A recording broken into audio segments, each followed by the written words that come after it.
Nightwing 121, Legacy number 308. Dan Waters writing with Dexter Soy on the art. So, yeah, the last issue, this has been a little bit more pulpy, a little bit more 90s type of Nightwing comic, I felt, at least from the art anyway. And I think the last issue gave us that really dark ending. Final beat, yeah. Yeah, where it's like, oh no, one of these, the teddy bear gang's been killed, and it's a kid, it's like a 14-year-old. And all of a sudden, everything feels a lot more serious. And one of the first panels of this book is that kid lying on the morgue table or whatever it is. So, yeah, things have really ramped up, and we're talking about police brutality. We're talking about obviously there's a lot more to it than that. They're actually riling the gangs up and trying to make them fight each other and all that. That's what the book's been going into in the last couple of issues. But I am curious though, how have you found this new run, since we've not heard from you on this yet? It's been a little bit whiplash coming straight off the Tom Taylor run into this for me in catching up. Very different tonally and visually as well. I think I do like Dexter Soy a lot. I think he's very good. It's such a shift from what we had before though. It's like Redondo, especially with the original Lucas colors, it was so bright and poppy, vibrant, strong, clean lines. Whereas Soy here with whoever's on colors for this now, I haven't figured that out. I haven't got that memorized yet for this run. It's a lot darker, it's a lot moodier. It's what I expect from Dexter Soy, don't get me wrong. But it's very different. Yeah, I kind of like that. That sets the tone, right? Yeah. Don't get me wrong. I kind of like it feeling so different immediately, because it's like, oh, it's a new run. But I also appreciate, though, a lot, actually, that the continuity's been preserved here. Like, he's still dating and living with Babs, the dog's still there. Like, it's like, no, the world that Taylor set up, Dexter Soy, or not Dexter Soy, Dan Waters, is still preserving. Yeah, and he's like, no, this is the world we're continuing on. He's doing his own thing in it, but it's that world that he's living in. Despite the tonal shift, it is very clearly still the same Dick. I think there was the stuff in the last issue with him rescuing the rabbit. And that follows right on with with everything that happened with the dog, right? It kind of feels similar, despite this.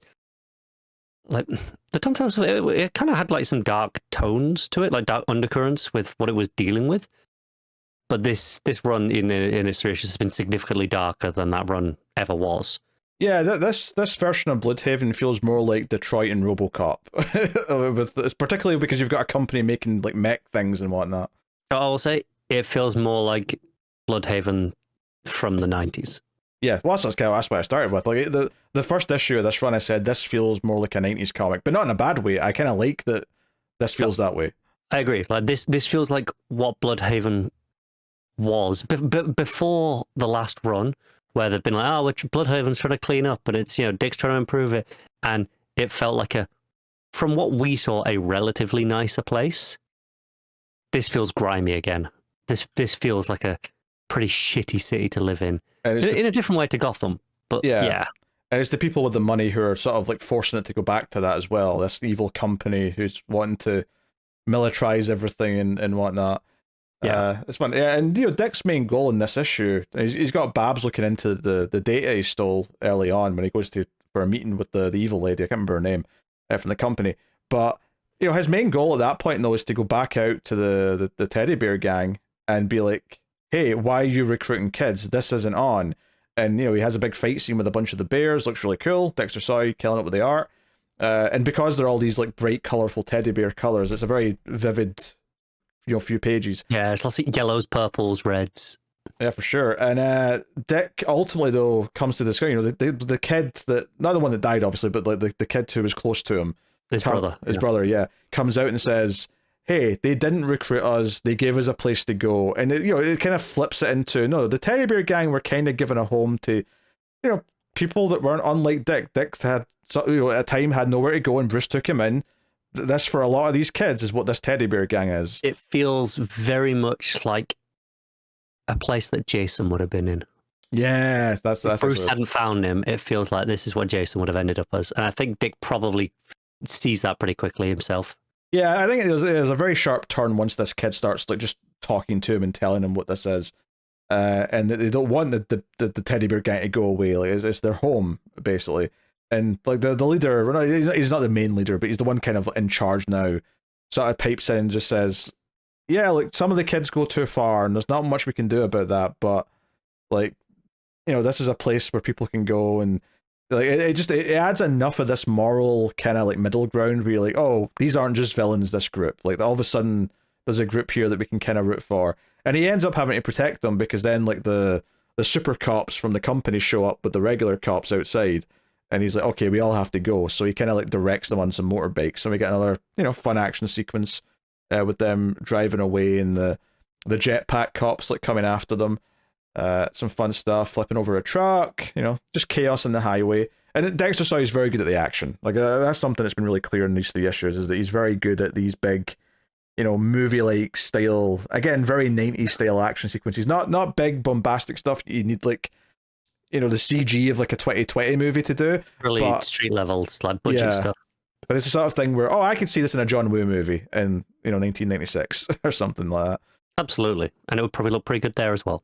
Yeah, so he actually takes them to a secret base he's got on a boat, a Nightwing cave, for lack of a better term, and tells them to hang out there. So, yeah, but the Keenan ends up being the name because there was a whole exchange between them where Dick's like, okay, what's your real name? And then like this guy goes, what's yours? And he's like, fair enough. But then later on, once Dick's put his neck out for them and saved them, he's like, okay, my name's Keenan.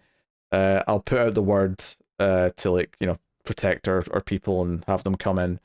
So yeah, the cliffhanger at the end though is Babs has finally like cracked the data that Dick stole, and she tells him that this, like, whoever this is, this woman who runs the company, is probably someone who was a supervillain of some kind, and she dates back to when he was Robin. So we're going to do some tying into the character's past, which I'll critique a little bit because I do think comics are too guilty of doing this too often. It's the first real groan I've had, because I did. It's for, seeing what's on her screen, just this little circus boy on repeat. And I kind of just went, we're doing this again, really? It's the same thing, like, I'm enjoying Tom Taylor's detective run, but it's also, something about his past that you never know is going to come up. I feel like it's especially egregious here, though, because I feel like Dick's done that so much over the last decade or so. Like, everything we've done, every time we've introduced someone, it ties back to the Zucos, or it ties back to something when it's always something that it has to tie back to. It's not just, hey, this is just a new thing because it can be a new thing. It's fine. Yeah. Luckily, I'm digging this new version of the city, and I'm digging like the general plot. That other than maybe one issue where they overly explain what this connection is, I don't think it's going to interfere my enjoyment too much. But I'm suspecting there might be one issue, if I don't like what the connection is, that one issue might be a bit of a chore. It's just a mild background annoyance. Yeah. It's just like, why? Just there's no need. Yeah, that's a little bit of a shame. But I still like this issue. Look, I think all the stuff with the teddy bear gang was really well done. Great. Yeah. Especially since Dick went in with a bit of an anger because he was like really pissed at them for like recruiting kids, and then it completely reframed and in a way that you understand why it would appeal to him. Whereas like, oh no, okay, I was once someone who needed like a home to go to, and this was that for a lot of kids. So I think that made a lot of sense to me. So yeah. All right, what are you giving Nightwing? I'm giving it a solid 8. I really enjoy it. Like I said, knocking a tiny bit for the little bit of groan at the end. Yeah, I think I'll agree with the 8 out of 10. Yeah, a little groan for the trope at this point of a new villain ties back to their past in some way. Which is at this point that is so toxic to me that I don't know if there's a way to do it where I won't at least be a little bit like like, Yeah, I think like obviously some examples end up better than others, and it can be written to not even justify, but if it's well written enough, you kind of get over it eventually. Yeah. The reveal always happens at the end of an issue like this. It's always the cliffhanger, and every time at this point, I don't think there's a way to do that moment without me just groaning. Yeah, they're not all as bad as Ghostmaker.